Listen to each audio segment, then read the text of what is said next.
नमस्कार. रुचकर स्वाद यूट्यूब चॅनलमध्ये तुम्हा सर्वांचं मनापासून स्वागत आहे. तर आज आपण पाहणार आहोत अतिशय झटपट होणारी कांदा भजी. सध्या पाऊस पडतोय किंवा कुठल्या सणाला सुद्धा तुम्ही बनवू शकता. ही भजी इतकी खुसखुशीत होतात, जाळीदार होतात, चवीला सुद्धा तितकेच भन्नाट होतात. गरम भजी तोडून दाखवल्यानंतर बघू शकता एकदम सॉफ्ट आणि वरतून एकदम कुरकुरीत अशी ही झालेली आहेत.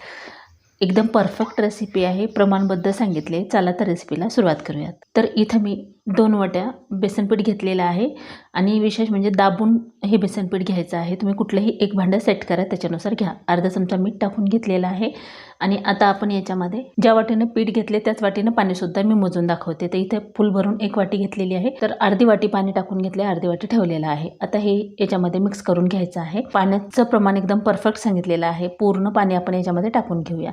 म्हणजे 1 वाटी टाकलेलं आहे. तुम्ही पहिल्यांदा जरी बनवत असाल ना तर बिलकुल प्रॉब्लेम येणार नाही, इतके सहजासहजी होतात. आता हे पीठ मिक्स करून घेतल्याच्या नंतर आणि इथं ना थोडंसं खोलगट भांडं घ्यायचं म्हणजे पीठ फेटायला व्यवस्थित येतं. आता याच्यामध्ये परत दुसरी वाटी फुल भरून घेतलेलं आहे. तर त्यातलं निम्मं पाणी आपण टाकलेलं आहे, म्हणजे पूर्ण 1.5 वाटी पाणी आपण याच्यामध्ये ॲड केलेलं आहे. आता परत हे मिक्स करून घ्यायचं आहे. पाण्याचं प्रमाण व्यवस्थित असेल तरच ती भजी व्यवस्थित होतात किंवा ते फुलतातसुद्धा व्यवस्थित. पातळ जरी झाले तरी व्यवस्थित होत नाहीत, तेल पितात आणि घट्ट झालं तर ते फुगत नाहीत. तर बघू शकता फेटून घेतल्यानंतर पीठ हलकं होतं आणि त्यामुळे त्या भजीला जाळीसुद्धा छान येते. हे बघा, या बेसनपीठचा रंग एकदम पांढरट असा झालेला आहे. एकदम छान असं पीठ फेटून झाले. अशा प्रकारे व्हायला पाहिजे. अर्धा चमचा ओवा टाकून घेतला आहे. अर्धा चमचा 4 लसूण पाकळ्या आणि 4 हिरवी मिरची ठेचून घेतलेली टाकून घेतल्यात आणि इथं 2 कांदे अशा प्रकारे मीडियम असे कट करून घेतलेले आहेत. खूप लहान नाही किंवा मोठा नाही, म्हणजे पूर्ण फुल भरून वाटी. एवढ्या पिठासाठी एवढा कांदा पुरेसा होतो. तुम्हाला जास्त टाकायचं असेल तरी चालेल.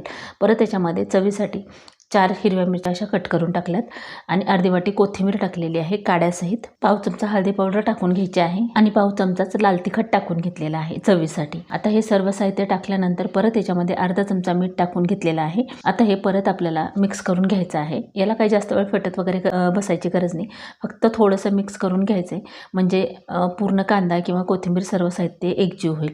तर हे बघा, अशा प्रकारे खूप घट्ट पण नाही, खूप पातळ पण नाही, अशा प्रकारे हे पीठ व्हायला पाहिजे. अशा प्रकारे जर केलं तरच भजी एकदम तेलात सोडल्याबरोबर वरती येतात, नाही तर मग ते तळाला बसतात किंवा चपटे होतात. हे भजी गोल आणि एकदम चवीला खमंग असे होतात. तर हे बघा, अशा प्रकारे पीठ व्हायला पाहिजे. पूर्ण याच्यामध्ये मिक्स झालेलं आहे. ह्या स्टेजला तुम्ही पीठ चेकसुद्धा करू शकता. मिठाचं प्रमाण वगैरे कमी असेल तर आपल्याला ह्याच्यामध्ये टाकायला येतं. तर इथं पाव चमचा मीठ परत ॲड केलेलं आहे मी आणि परत त्याला मिक्स करून घ्यायचं आहे. पावसाळा म्हटलं की भजी ही प्रत्येक घरामध्ये होतात. एकदा अशा प्रकारे नक्की ट्राय करून बघा. खूप मस्त अशी ही भजी तयार होतात. पूर्ण पीठ मिक्स करून घेतलेलं आहे आणि याच्यामध्ये अगदी ह्या पद्धतीने ना खाण्याचा सोडा खूप थोडासा लागतो. तर हे बघा, अशा प्रकारे चमचे जे आहे त्यावरती म्हणजे 2-4 चुटकेच हा खाण्याचा सोडा आहे आणि पाण्याचं वगैरे वापर न करता ह्याच्यामध्ये छान मिक्स करून घ्यायचं आहे. आणि वाटलंच तर तुम्ही एखादा चमचा जे कडकडीत मोयन आहे ते सुद्धा याच्यात टाकू शकता. सोडा नाही टाकला तरी तितकेच मस्त ही भजी तयार होतात. जेव्हा आपण पीठ फेटून घेतो ना तेव्हा ते हलकं होतं, त्यामुळे सोड्याचा वापर नाही केला तरीही चालतं, पण जाळी छान येते आणि चवीला सुद्धा छान लागतात भजी, त्यामुळे ॲड केले. आता तेल इथं मिडियम गॅसवर गरम करून घेतले. खूप धूर निघेपर्यंत तेल गरम करायचं नाही, नाहीतर भजीचा रंग लगेच चेंज होतो आणि वरतून लाल आणि मध्ये एखाद्या वेळेस कच्चे राहू शकतात. तर तेल बऱ्यापैकी गरम झाले म्हणजे हलकेसे बुडबुडे असे निघतात, तेव्हा भजीचा रंग आहे तसा राहतो आणि छान असे तळले जातात. हाय फ्लेमवर भजी कधीही तळायची नाहीत, म्हणजे बसते तेवढेच भजी याच्यामध्ये सोडून घ्यायची एक वेळेला. जास्तीची गर्दी करायची नाही, म्हणजे आपल्याला पलटा येतात. आता भजी बघा सोडल्याबरोबर वरती येतात आणि ते आपोआप पलटले जातात. इतक्या सुरेखाने मस्त ही भजी तयार होतात. तुमच्या आवडीनुसार लहान किंवा मोठ्या आकारामध्ये ही भजी तयार करून घ्यायची आहेत. तर इथे मी मीडियम केलेत, खूप लहान पण नाही खूप मोठे पण नाही, तरी पण फुलून ना ही भजी खूप छान आणि गोल गरगरीत आणि मोठे मोठे होतात. पीठ फेटून घेतल्यामुळे ही भजी इतके हलके आणि मस्त होतात. तुम्ही नंतर काही जरी केलं तर ती भजी तेवढी व्यवस्थित होत नाहीत. खाण्यात थोडं जास्त जरी झालं तर भजी लाल होतात किंवा त्याच्यावर असं स्पॉट थोडे थोडे लालसर येतात. त्यामुळे सोड्याचं प्रमाण शक्यतो कमीच ठेवायचं किंवा नाही टाकलं तरी चालतं, पीठ व्यवस्थित फेटून घेतल्याच्यानंतर. आता थोडेसे भजी ही तळून झाले की परत लगेच झाऱ्याने ही भजी पलटून घ्यायची आहेत आणि आलटून पलटून आपल्याला ही छान ही भजी तळून घ्यायची आहेत. आणि तळताना सुद्धा काळजीपूर्वकच तळायचे आहेत, जेणेकरून आणि पीठ जर व्यवस्थित फेटून घेतलं ना भजी तळायला सुद्धा वेळ लागत नाही, अगदी पटकन ही तळून होतात. व्यवस्थित असं आपण भजी तळून घेऊया. त्याला रंग बघा किती सुरेख आलेला आहे.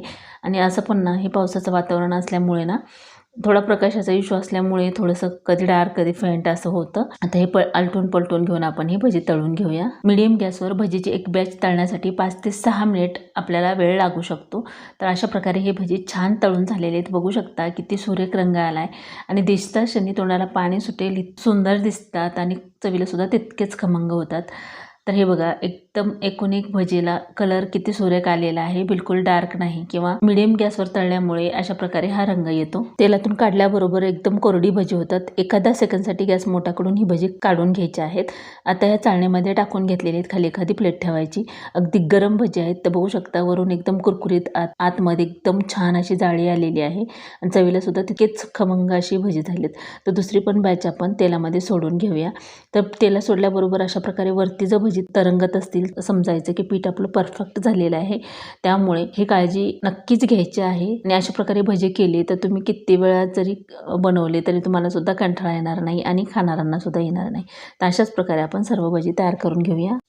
तर सर्व भजी आपली तयार करून झालेली आहेत. तर बघू शकता एकूण एक भजी किती मस्त दिसतात आणि 4 ते 5 व्यक्ती आरामात भरपेट खाऊ शकतात, इतके ही भजी होतात. तर आजची ही भजीची रेसिपी तुम्हाला कशी वाटली ती कमेंट करून नक्की सांगा. व्हिडिओ आवडला असेल तर लाईक करा, शेअर करा, सबस्क्राईब करा आणि पूर्ण रेसिपी पाहिल्याबद्दल धन्यवाद. चला तर भेटूया अशाच एका छानशा रेसिपीमध्ये. Bye bye and take care.